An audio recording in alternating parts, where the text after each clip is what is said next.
ఇన్ని దీవులకు కారణం తల్లిదండ్రులు ఇచ్చిన ఆస్తి కాదు. మీకు మాట చెప్పనా, ఆస్తులు ఎవరైనా ఇస్తారు, కానీ దేవుని బిడ్డలు నీతిని ఇస్తారు. కయ్యను తన బిడ్డలో కొడుకు పుట్టాడట. కయ్యనికి టైం అయిపోయింది. కయ్యనికి ఎవరు పుట్టారు? ఎవరైనా కొడుకు పుడితే ఒక ఇల్లు ఇస్తారు. 4వ అధ్యాయం చదువుకోండి. కయ్యనుకు కుమారుడు పుట్టినప్పుడు ఒక పట్టణాన్నే కట్టించేసాడు. ఒక పట్టణం.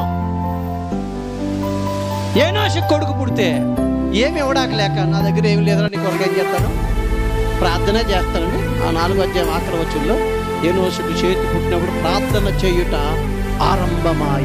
ఏమి లేదు ఇవ్వడానికి. చేత బట్టలు కూడా ఇవ్వలేకపోయాడు ఎవరికి? కొడుక్కి. కానీ ఏం చేశాడట? అందుకే ఏనోషు సంతతిలో పుట్టిన నోవాహు జలప్రలయంలో రక్షింపబడ్డాడు. ఆస్తులు ఇచ్చిన కయ్యను సంతతి మొత్తం జలప్రలయంలో